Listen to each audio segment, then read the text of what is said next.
Olá pessoal, como vocês estão? Essa semana eu queria continuar o que eu comecei a treinar com o meu último retrato com gouache, ou seja, basicamente representar algo que tem uma transição de sombras bem escuras para reflexos de luz bem claros, mas dessa vez eu optei por uma natureza morta composta por maçãs. Eu também tentei copiar a textura das maçãs e reproduzir em parte o padrão da toalha. Eu não copiei exatamente o padrão da toalha, eu tentei simplificar um pouco a estampa, mas eu ainda queria um padrão semelhante nela. E vocês vão ver que eu tive bastante dificuldade em fazer esse padrão. Eu tive que corrigir meus erros várias vezes, mas no fim, eu acho que ele ficou convincente o suficiente. Eu acho que às vezes a gente fala de sombras e tons sem explicar a importância de ter essa variação na sua arte.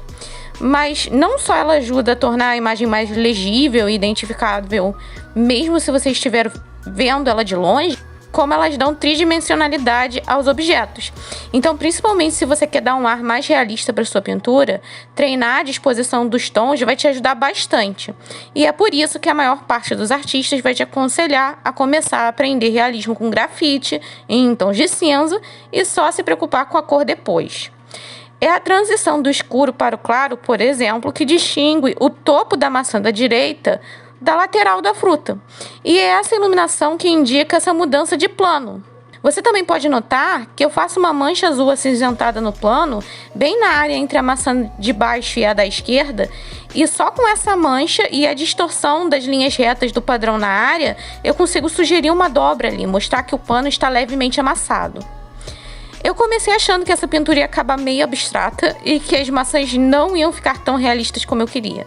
Mas eu fui me concentrando em estabelecer meus tons claros e escuros, para só depois me preocupar em adicionar detalhes por cima, como as manchinhas da maçã e os talinhos que elas têm no topo. E no final, eu consegui um resultado que, para mim, em comparação com as pinturas que eu fiz até hoje, é bem realista. Eu também fiquei bem feliz que essa pintura deu certo, porque eu não estou usando papel que, em geral, eu usaria para gouache. Ou seja, eu não estou usando papel para aquarela. Então, há alguns anos eu comprei um sketchbook enorme da Royal Langnickel, que eu não gostei muito. Ele não resiste a muito atrito, então apagar muito, usar muitas camadas de lápis de cor ou mesmo de caneta nanquim acabam afetando bastante o papel. Ele já reagiu mal até com o meu marcador. Mas eu vi algumas pessoas usando gouache em sketchbooks com papéis de gramatura semelhante e eu acabei tirando o meu sketchbook do armário para testar. E o papel dele aceitou muito bem gouache e tinta acrílica. Isso me fez pensar em outros sketchbooks que eu tenho, e esse de hoje é o sketchbook Cappuccino da Hahnemuhle. O papel dele é bem mais resistente que o do outro sketchbook que eu falei, e eu adoro esse tom que as folhas dele têm. Eu fiquei curiosa se ele também aceitaria bem o gouache, e felizmente ele aceitou muito bem. Eu não acho que as folhas aguentariam aquele método em que se usam várias camadas super aguadas de gouache para ir construindo a opacidade pouco a pouco, mas como eu uso gouache de forma mais tradicional, ou seja, mais consistente, eu não tive nenhum problema com a pintura de hoje. E eu com certeza vou fazer mais pinturas com gouache nesse sketchbook.